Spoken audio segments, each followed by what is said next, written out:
Assalamualaikum warahmatullahi wabarakatuh. Hamdan wa syukran lillah, salatan wa salaman ala rasulillah, amma ba'du. Dewan Hakim yang arif dan bijaksana, saudaraku sebangsa, seagama, seakidah dan setanah air yang insya Allah dimuliakan Allah subhanahu wa ta'ala.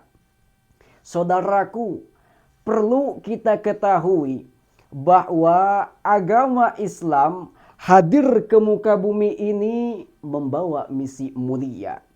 Yang salah satunya sebagai penyempurna akhlak atau moral umat manusia, khususnya bangsa Indonesia.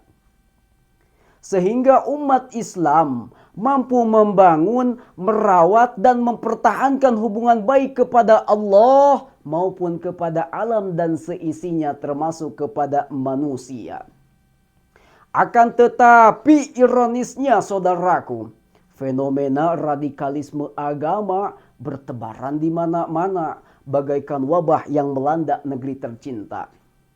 Bahkan yang paling sadis nih saudaraku, tidak sedikit zaman sekarang orang-orang biadab yang berkedok Islam bukan untuk mensejahterakan umat, melainkan untuk menghancurkan umat. Seperti halnya bom pos pengamanan Sukoharjo pada malam Idul Fitri tahun 2019 dan bom di depan Gereja Katedral Makassar pada tanggal 28 Maret 2021. Yang akhirnya saudaraku, stigma buruk terhadap Islam terkonstruk dalam setiap mindset masyarakat bahwa Islam merupakan agama radikalis, agama ekstremis, bahkan agama teroris, betul? Lalu bagaimana agar agama Islam tidak dipandang demikian? Sebagai jawabannya, izinkanlah saya dalam kesempatan yang berbahagia ini menyampaikan dakwah yang berjudul Penguatan Moderasi Beragama untuk Indonesia Jaya. Dengan landasan Al-Quran, surah Al-Baqarah ayat 143, wa kadzalika ja'alnakum ummatan wasata. Saudaraku yang dimuliakan Allah Subhanahu wa taala, Imam Ibnu Jarir At-Tabari dalam tafsir At-Tabari juz 2 halaman 7 menginterpretasikan ummatan wasata dengan posisi paling baik dan paling tinggi. Sehingga kata Profesor Dr. Quraisy Shihab, agar Islam tersampaikan tepat kepada seluruh umat, maka tiada lain dan tiada bukan adalah dengan cara berislam wasatiyah atau moderat, yang memiliki arti keseimbangan dalam setiap objek permasalahan. Dengan demikian saudaraku, dapat kita pahami bahwa agama Islam tidak menghendaki umatnya berseteru baik kepada alam maupun sesama manusia. Lantas bagaimana sih cara berislam wasatiyah itu? Menurut Ketua Majelis Ulama Indonesia di bidang hukum dan hak asasi manusia, dalam acara Halaqah Kebangsaan Islam Wasatiyah di Jakarta pada tanggal 26 Januari 2022 mengatakan bahwa cara berislam wasatiyah itu yang diantaranya pertama tawasud, bersikap moderat, karena baginda Rasul menegaskan dalam hadisnya, khairul umuri awsatuha, sebaik-baiknya urusan adalah yang pertengahan. Kemudian yang kedua tahadur, menjunjung tinggi akhlak mulia dan integritas sebagai khairu ummah dalam berbangsa dan bernegara. Kemudian yang ketiga saudaraku yakni tasamuh, bersikap toleran antar sesama tanpa melihat suku, budaya dan agama.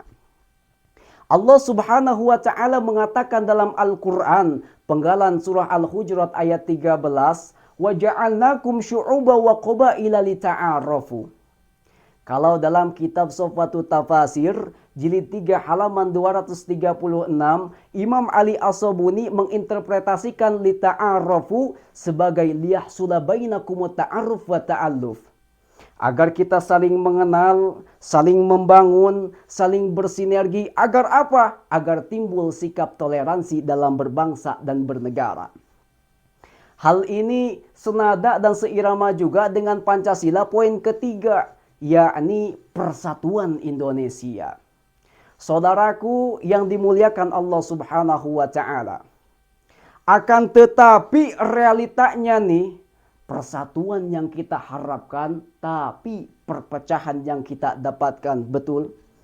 Hanya gara-gara perbedaan pendapat, ujungnya saling menjatuhkan, betul? Bahkan hanya gara-gara perbedaan pendapat dan tujuan yang akhirnya kafir mengkafirkan, menghina, menganiaya, bahkan berani berkelahi sampai mati. Kenapa demikian? Karena dia tidak membumikan nilai-nilai toleransi. Dengan demikian saudaraku, jika prinsip-prinsip Islam wasatiyah ini kita realisasikan dalam kehidupan, maka insya Allah umat akan selamat, Indonesia kuat. Maka dari itu saudaraku, saya mengajak kita semua, mari kita realisasikan prinsip-prinsip Islam wasatiyah dalam kehidupan berbangsa dan bernegara. Semua ini kita lakukan demi kemaslahatan kita, agar kita menjadi bangsa yang berakhlak mulia, yang mengibarkan panji moderasi beragama, sehingga kita bisa hidup bahagia sesuai dengan syariat agama dalam bingkai Bhinneka Tunggal Ika. Berbeda-beda tapi satu tujuan yang sama. Amin ya Allah ya Rabbal Alamin. Saudaraku yang dimuliakan Allah Subhanahu wa taala, sekian dan demikian. Mohon maaf atas segala kekurangan dan kekhilafan. Ditutup dengan pantun. Jalan-jalan ke Jakarta Barat, pulangnya beli alpukat. Jika umat ingin selamat, tegakkan Islam moderat. Wassalamualaikum warahmatullahi wabarakatuh.